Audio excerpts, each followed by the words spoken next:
اللہ کی طرف متوجہ ہوا کرتے تھے، کسی کی طرف توجہ نہیں تھی. اپنی کوئی بھی چھوٹی بڑی ضرورت ہو، لا ينظرون الى المخلوق، ان کا حال یہ تھا کہ وہ مخلوق کی طرف دیکھا ہی نہیں کرتے تھے. لا ينظرون الى المخلوق ولا يسالون عن المخلوق ولا يتوجهون الى المخلوق. مخلوق کی طرف دیکھنے کا مزاج ہی نہیں تھا. ہمارے لیے ہمارا اللہ کافی ہے، ہمیں اپنے اللہ کے علاوہ کسی کی طرف نہیں دیکھنا ہے. خدا دارم چلم دارم، میں اپنے ساتھ اپنے اللہ کو رکھتا ہوں، مجھے کیا غم ہے کسی کا.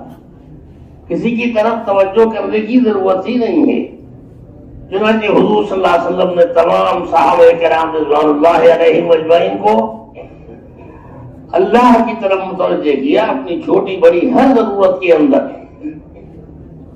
جب یہ حضرموت کے میدان میں پانی اور مصیبت میں اور پریشانی میں پھنس گئے، اللہ حضرت رضی اللہ تعالیٰ عنہ کو بلایا گیا کہ امیر صاحب کو بلاؤ کہ ان حالات میں ہم کہاں جائیں. اللہ کے غیر کی طرف ہاتھ اٹھانا ہمارا مزاج نہیں ہے. مانگیں گے تو اللہ سے اور لیں گے تو اللہ سے. ایسی حالت میں کہ ہمارے سامنے مسئلے کا کوئی حل نہیں ہے، امیر صاحب کو کہو کہ آ کر کے دیکھیں اور مشورہ کریں کہ اور رائے دیں ہم کو کہ ہم کو کیا کرنا ہے. آئے، طوفان اور آندھی کو دیکھا، صحابہ کرام رضوان اللہ علیہم اجمعین بعض بے ہوش ہو کر کے گر رہے تھے، ایسی مصیبت تھی. آ کر کے کہا کہ اعلان کرو گھوڑوں سے سب اتر جائیں، گھوڑوں سے اتر جائیں سب، ہمیں آندھی اور طوفان سے کوئی خطرہ نہیں ہے.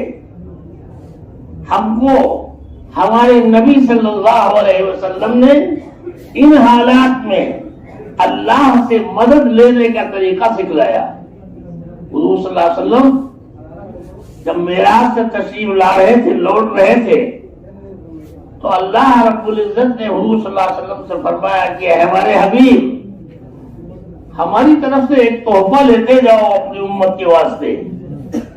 جا رہے ہو واپس، معراج سے لوٹ رہے ہو، ہماری طرف سے ایک تحفہ لیتے جاؤ، اور وہ یہ کہ آپ کی امت قدم قدم پر، نفس نفس پر ہمارے دین کی خاطر قربانیاں دینے والی بنے، ہر حال میں اللہ کی طرف متوجہ ہونے والی، اور جب کبھی کوئی ضرورت پڑے تو کسی کی طرف توجہ کرنے کی ضرورت نہیں ہے. ہم سے مانگے، ہم اس کی تمام تر ضرورت کو پورے کرنے والے ہیں. ہماری طرف جو ہاتھ اٹھاتا ہے ہم اس کے ہاتھ کو کسی دوسرے کی طرف اٹھنے نہیں دیتے. وہ آنسو جو اپنی ضروریات میں اور اپنی حاجات میں اللہ کی بارگاہ کی طرف گرا کرتے ہیں، اللہ اتنے غیور ہے کہ خدا کی قسم ان آنسوؤں کو اللہ اپنے علاوہ کسی غیر کے سامنے گرنے کا موقع نہیں دیا کرتے. وہ آنسو یہود و نصارہ کے سامنے نہیں گرا کرتے، وہ آنسو تو صرف اور صرف اللہ کے سامنے گرا کرتے ہیں. لہذا ہم کو ہمارے نبی صلی اللہ علیہ وسلم نے، اللہ رب العزت نے ہمارے نبی صلی اللہ علیہ وسلم کو اپنے سے بدل لینے کا طریقہ سکھلایا. مانگو ہم سے، ہاتھ اٹھے ہماری طرف، لیکن ان ہاتھ اٹھنے کے لیے یہ ضروری ہے کہ اس حال میں یہ ہاتھ اٹھیں ہماری طرف کہ ہمارے علاوہ کسی دوسرے کا شائبہ تک نہ ہو. نظر اٹھے تو اللہ کی طرف، مانگو تو اللہ سے، کسی دوسرے سے مانگنے کی ضرورت نہیں ہے. جو ہاتھ اللہ کے سامنے اٹھا کرتے ہیں اللہ انہیں دوسروں کے سامنے پھیلنے کا موقع نہیں دیا کرتے.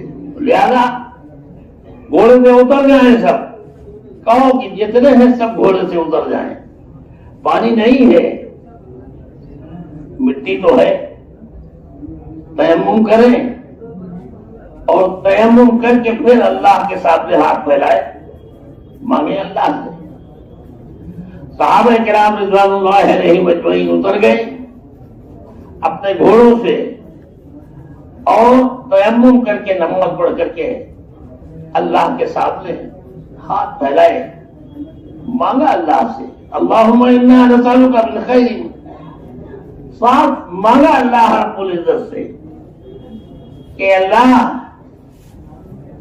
ہم پیاسے ہیں، لغزشیں اور گناہ تو ہم سے ہوتے ہی رہتے ہیں، اس سے تو انکار نہیں، لیکن اس وقت ہم پیاسے ہیں، اللہ ہمیں پانی عطا فرما دے۔ تو اللہ سے مانگا، ہاتھ پھیلائے کہ اللہ ہمیں پانی عطا فرما دے۔ صحابہ کرام رضوان اللہ علیہم اجمعین خود فرماتے ہیں ہم نے ہاتھ اٹھائے اللہ کی بارگاہ میں اور اپنے ہاتھ اس وقت تک اپنے چہروں کے اوپر نہیں پھیرے ہیں جب تک کہ زمین پھٹ کر کے پانی کے ابلنے کی آواز نہیں سنی، اور جب آواز سنی ہے تب ہماری زبانوں پر تھا ھذا ہی نصر من اللہ، یہ ہے اللہ کی وہ مدد جس کا اللہ کے نبی صلی اللہ علیہ وسلم نے ہم سے وعدہ کیا ہے۔ اللہ نے ایمان والوں کو، مسلمانوں کو محتاج بنا کر کے نہیں پیدا کیا ہے، صرف اپنا محتاج بنایا ہے۔ ایمان والا اگر اس کائنات میں اگر محتاج ہے تو صرف اور صرف اللہ کا محتاج، کسی دوسرے کا محتاج نہیں ہے۔ اور جب تک یہ احتیاج